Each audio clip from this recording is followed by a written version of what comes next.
Vegetable biryani ready பண்ணலாங்க. அதுக்கு நம்ம எண்ணெய் நல்லா ஊற்றி வச்சுட்டோம். வெங்காயத்தையும் மிளகாயும் இதில் சேர்த்திக்கலாம். நல்லா வணக்கி விட்டுக்கலாம். இது நல்லா வணக்கினதுக்கப்புறம் வெஜிடபிளில் பெட்டி வச்சதை நம்ம ஒரு தடவை நல்லா விசில் விட்டுருக்கிறேன் பாருங்கள். குக்கரில் பட்டாணியும் பீன்ஸு கேரட்டு 3 காய்கறியும் ஒரு விசில் விட்டுருக்கிறேன்.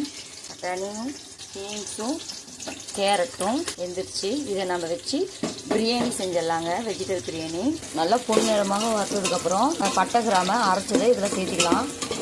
முதல்ல கொத்தமல்லியும் புதினாவையும் கொஞ்சம் இதில் போட்டு வணக்கிட்டு அதுக்கப்புறம் பட்டை கிராம்பு போட்டுக்கலாங்க. கொத்தமல்லியும் புதினாத்தலையும் போட்டுக்கலாம். நல்லா வணக்கினதுக்கப்புறம் இஞ்சி பூண்டு அரைச்சி வச்சதை இதில் சேர்த்திக்கலாம்.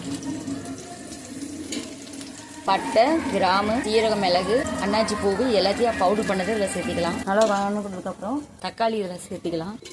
5 தக்காளிங்க 1 கிலோ அரிசிக்கு. நல்லா வணக்கி வைக்கலாம். இதுக்கு மஞ்சத்தூள் எதுவும் போட வேண்டாம். தக்காளி நல்லா வணக்கிடுச்சுங்க. நம்ம இந்த டைமில் மிளகுத்தூள் கொஞ்சம் காரத்துக்கு காஷ்மீர் மிளகாத்தூள் சேர்த்திக்கலாம். நல்லா வணக்கி விட்டதுக்கப்புறம் காய்கறியை நாம் வேக வச்சதை இதில் சேர்த்திக்கலாம். காய்கறியை இதில் சேர்த்திக்கலாம். பீன்ஸ் கேரட்டு பட்டாணி இது எல்லாத்தையும் நம்ம வேக வச்சு எடுத்து வச்சிட்டோம். அது இதில் சேர்த்துக்கலாம்.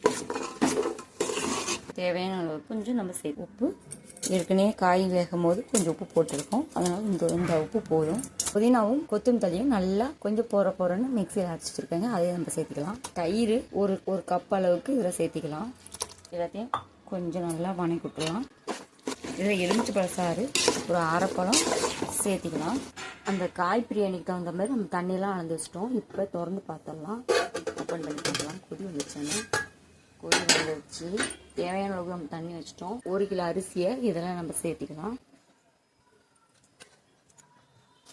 கொதி வந்துருச்சு. நல்லா வெந்துட்டுருக்கு. நல்லா வெந்ததுக்கப்புறம் தம் பிடிச்சிடலாங்க. சுட சுட வெஜிடபிள் பிரியாணி ரெடி ஆயிடுச்சுங்க. வாங்க சாப்பிட்லாம். வீட்டில் நீங்களும் இந்த மாதிரி சமைச்சு பாருங்க. தம் பிடிச்ச பிரியாணி சுட சுட இருக்கு. வாங்க சாப்பிடலாம். வெஜ் பிரியாணி வாங்க மாதிரி நீங்களும் செஞ்சு சமைச்சு பாருங்க.